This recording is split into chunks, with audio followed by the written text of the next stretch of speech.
আমাদের দেশে কোনো ব্যক্তির দুর্নীতির খবর যখন পত্রপত্রিকায় ছাপা হয় তখন একদল মানুষ সেই দুর্নীতিবাজদেরকে পাবলিকলি শেম করা শুরু করেন। এই পাবলিকলি শেম করাটা শুরু হয় মূলত সোশ্যাল মিডিয়ায়। তারা বিভিন্ন ধরনের পোস্ট দেন সেই ব্যক্তিকে নিয়ে, সেই ব্যক্তির পরিবার অর্থাৎ পুত্র, কন্যা, স্ত্রী এবং তাদের আত্মীয় স্বজনদের ছবি টবি দিয়ে তারা সেই ব্যক্তিকে পাবলিকলি শেম করেন। এখন আমার যেটা মনে হয় যে এই পাবলিকলি শেম আসলে তারা কেন করেন। আমি আজকে এই ভিডিওটা যখন করার চিন্তা করলাম তখন আমি আপনারা অনেকেই নিশ্চয়ই জানেন যে বাংলাদেশ পাবলিক সার্ভিস কমিশনের কয়েকজন কর্মকর্তা সহ 17 জনকে সিআইডি পুলিশ তারা গ্রেফতার করেছে। চ্যানেল 24 নামক একটি প্রাইভেট টেলিভিশন চ্যানেলে একটি সংবাদ প্রকাশিত হয়। সেই সংবাদটি হলো যে এই বিপিএসসির কয়েকজন কর্মকর্তা তারা দীর্ঘদিন ধরেই প্রশ্নপত্র ফাঁস করে আসছেন। এইটা নিয়েই মূলত বিভিন্ন পত্রপত্রিকায় নিউজ হয় এবং মানুষজন একজন ব্যক্তিকে নিয়ে পাবলিকলি শেম করা শুরু করেছেন। রীতিমতো তিনি ভাইরাল সোশ্যাল মিডিয়ায়। তার বিভিন্ন ভঙ্গিতে যে পোস্ট দেওয়া ছবি ফেসবুকে তিনি পোস্ট করেছিলেন সেই ছবিগুলোই আবার রিপোস্ট করছেন মানুষ এবং তারা বিভিন্ন ধরনের কথাবার্তা লিখছেন সেই ব্যক্তিকে নিয়ে। সেই ব্যক্তিটির নাম আবেদ আলী, আপনারা নিশ্চয়ই জানেন। আমার আজকের ভিডিওর টপিক হলো এরকম যে এই পাবলিকলি শেম করে কি দুর্নীতি আসলে ঠেকানো যাবে কিনা। এখন প্রশ্ন হলো যে মানুষ পাবলিকলি শেম, দুর্নীতিবাজদেরকে পাবলিকলি শেম কেন করা শুরু করেছে।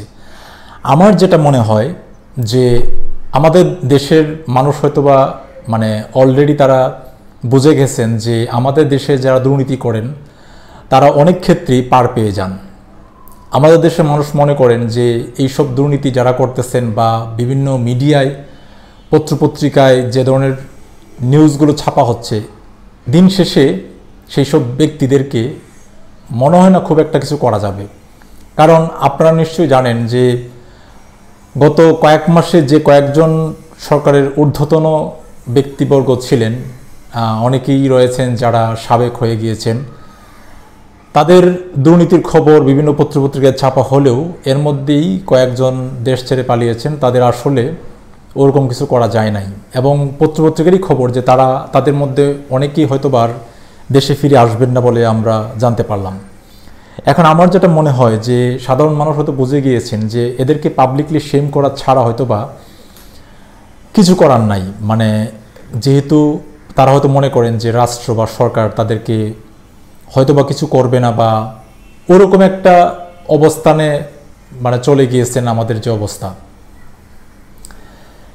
এখন আমার যেটা মনে হয় যে আলটিমেটলি এই পাবলিকলি শেম করে সমাজে একটা অস্থিরতা তৈরি হয় এবং অলরেডি অস্থিরতা তৈরি হয়েছেই। আমরা অনেকেই জানি যে সোশ্যাল মিডিয়াগুলোতে এখন যখন দুর্নীতির বিভিন্ন খবর ছাপা হয় তখন সোশ্যাল মিডিয়া সয়লাভ হয়ে যায় এসব নিউজে এবং মানুষ দেখা যাচ্ছে যে প্রাসঙ্গিক, অপ্রাসঙ্গিক বা বিশ্রী টাইপের নানা ধরনের কথাও যুক্ত করে সেই দুর্নীতিবাজ ব্যক্তি তো বটেই, পাশাপাশি তার পরিবারবর্গের বিভিন্ন পর্যায়ের সদস্যের ছবি টবি তারা দেন।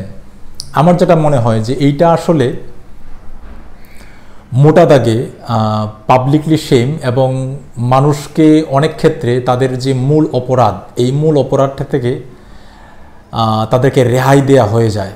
আমার যেটা মনে হয় যে এই পাবলিকলি শেমের কারণে দেখা যায় যে অনেক দুর্নীতিবাজের এমন কিছু সদস্য রয়েছেন পরিবারের যারা হয়তো নাবালক বা তারা প্রাপ্তবয়স্ক হয়নি। দেখা যায় যে এই পাবলিকলি শেমের কারণে তারাও এর আওতায় পড়ে যান। দেখা যায় যে একটা নাবালক ছেলে বা মেয়ে যার এই ধরনের দুর্নীতির সঙ্গে কোনো ধরনের দূরতম বা নিকটতম কোনো যোগসূত্রই নাই, সেও এই ধরনের পাবলিকলি শেমে পড়ে তার যে ফিউচার ধ্বংস হয়ে যাচ্ছে।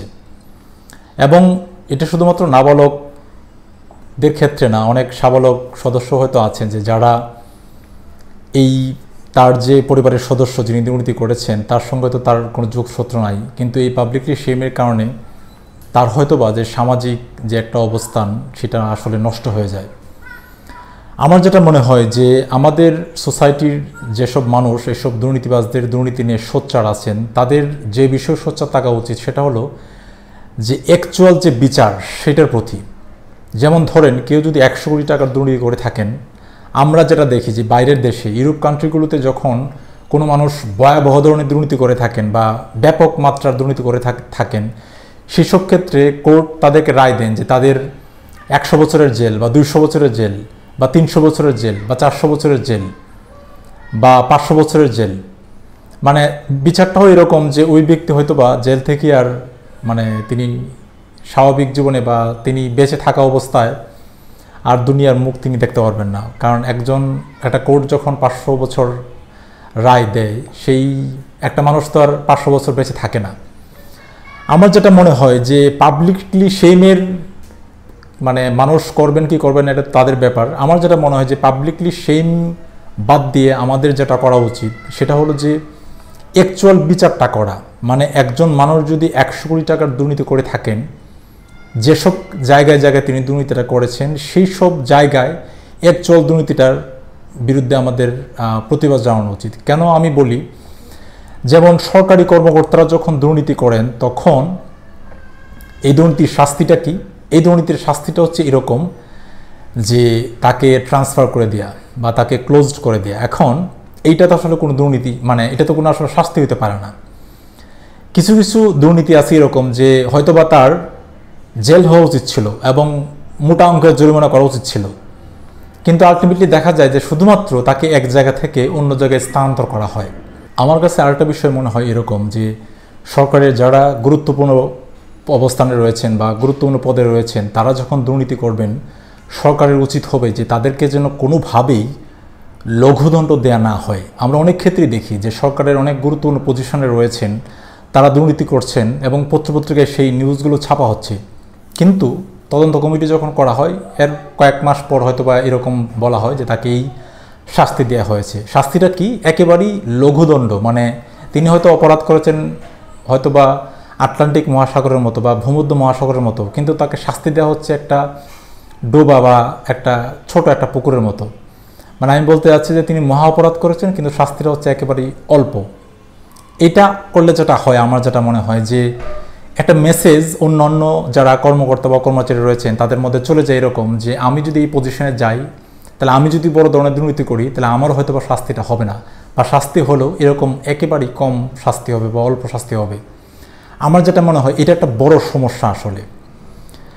এবং বর্তমানে আমাদের দেশে দুর্নীতির ব্যক্তি বা দুর্নীতির মাত্রা যেভাবে ছড়িয়ে পড়েছে, সেটা আমার যেটা মনে হয় যে বড় ধরনের সংস্কার ছাড়া এই ধরনের দুর্নীতি রোধ করা আসলে অসম্ভব।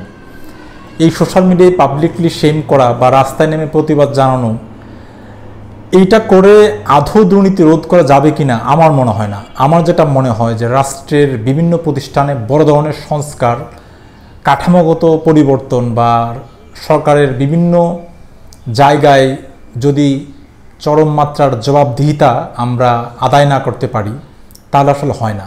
আমার যেটা মনে হয় না যে এই দুর্নীতি আসলে রোধ করা যাবে। আমার যেটা মনে হয় যে ব্যাপক মাত্রায় জবাবদিহিতা এবং এটা নিয়মিত ক্ষেত্রে বিভিন্ন সেক্টরের রাষ্ট্রের যদি জবাবদিহিতাটা আমরা আদায় করতে পারি, তাহলে আমার যেটা মনে হয় যে এই দুর্নীতি রোধ করা যাবে। এখন আমি শুরুতেই বললাম যে জনগণ হয়তো মনে করে যে এই পাবলিকলি শেম করা ছাড়া তাদের হাতে আর কোনো অস্ত্র নাই, কারণ তারা হয়তো ইতিমধ্যেই জেনে গেছেন যে এইসব মানে পত্রপত্রিকায় নিউজ বা আন্দোলন বা প্রতিবাদ জানিয়ে আসলে দিন শেষ আসলে কিছুই হয় না। মানে জিনিসটা এরকম যে দুর্নীতিবাদরা হয়তো মনে করেন যে তোমরা যা পারো আন্দোলন করতে থাকো, ফেসবুকে কি লিখবা, কি ট্রোলিং করবা, তাতে কি যায় আসে, 2 মাস পরে তো আমি ঠিকই বেরোয় আসবো। বা মানুষের একটা বড় সমস্যা হলো যে মানুষ তো আর পেছনের দুর্নীতি আর সে মনে রাখে না, যে কারণে বহু রাঘব বোয়াল যারা এই দুর্নীতি করছেন একটা সময় দেখা যায় যে এখনও হয়তো বা বিভিন্ন পজিশনে তারা সগৌরবে সদল বলে তারা কাজ করে যাচ্ছেন।